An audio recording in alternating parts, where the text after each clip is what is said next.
Di sebuah kota kecil yang sunyi, malam turun seperti biasa. Hujan deras mengguyur jalanan yang basah, dan lampu-lampu jalan memantulkan cahaya kuning yang samar. Seorang anak laki-laki berusia 17 tahun bernama, dunia tampak seperti tempat yang tak adil. Langkahnya menyusuri trotoar yang licin, dan saat ia menyeberang jalan tanpa memperhatikan, sebuah mobil melaju kencang dari arah kanan. Hanya suara klakson yang terdengar, disusul dentuman keras. Adulian tak sempat merasa sakit. Hanya kegelapan yang menyelimuti segalanya, namun bukan akhir. Justru awal dari sesuatu yang lebih aneh. Dalam kehampaan itu Adulian tersadar. Ia membuka mata dan melihat langit yang bukan langit bumi. Langit ungu keperakan dengan 2 bulan menggantung diam di angkasa.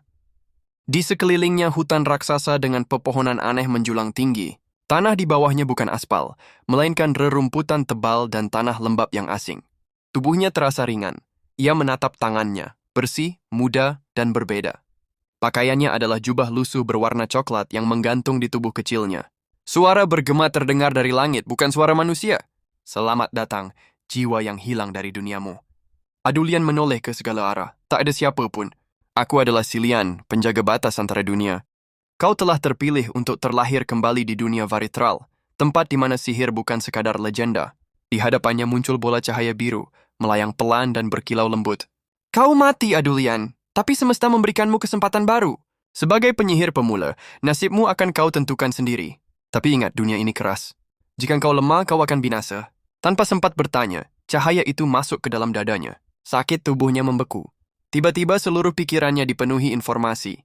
Nama-nama mantra, struktur sihir dasar, elemen sihir, batas penggunaan mana, dan bagaimana dunia Varitral bekerja. Ia menjerit, menggeliat di atas tanah dan kemudian tenang. Nafasnya berat. Matanya menyala sebentar dengan warna biru yang tajam. Aku hidup kembali di dunia sihir. Beberapa minggu berlalu sejak Adulian muncul di hutan itu. Seorang pria tua bernama Moru menemukannya pingsan dan membawanya ke desa kecil bernama Larthwin. Moru adalah mantan penyihir yang kini menjadi petani, hidup damai bersama istri dan cucunya.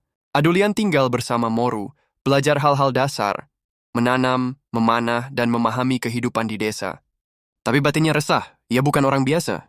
Ia tidak ingin menjalani hidup tenang di ladang seperti ini. Setiap malam Adulian duduk di atap rumah dan memandangi bulan kembar di langit. Di dalam dirinya ada api yang tak bisa padam. Ia ingin menjadi hebat. Ia ingin menaklukkan dunia ini, bukan hanya bertahan. Mulailah ia mencuri waktu untuk mempelajari sihir dari buku-buku tua milik Moru. Ia berlatih diam-diam di hutan, membakar daun, meledakkan batu kecil, dan mengalirkan energi mana ke ujung jarinya. Tubuhnya sering lemas, mimisan, bahkan kadang pingsan, tapi ia terus memaksa. Hingga suatu hari saat ia tengah berlatih sihir api, seekor Grolik muncul dari balik semak. Grolik adalah makhluk liar, seperti serigala, tapi bertubuh besar dengan tanduk pendek dan taring panjang. Grolik itu menerkam, Adulian panik, lalu mengangkat tangannya. Flare! Dari telapak tangannya, bola api meluncur dan membakar wajah Grolik itu. Adulian terdiam, menggigil karena kaget. Dan karena ia baru saja mengeluarkan sihir tingkat 2. Moru melihatnya dari kejauhan, ia tahu bocah itu bukan biasa. Pada malam itu Adulian bermimpi. Ia berdiri di depan cermin raksasa. Tapi yang terlihat di dalam cermin bukan dirinya, melainkan sosok berjubah hitam dengan mata merah membara dan tongkat hitam yang berdenyut seperti jantung.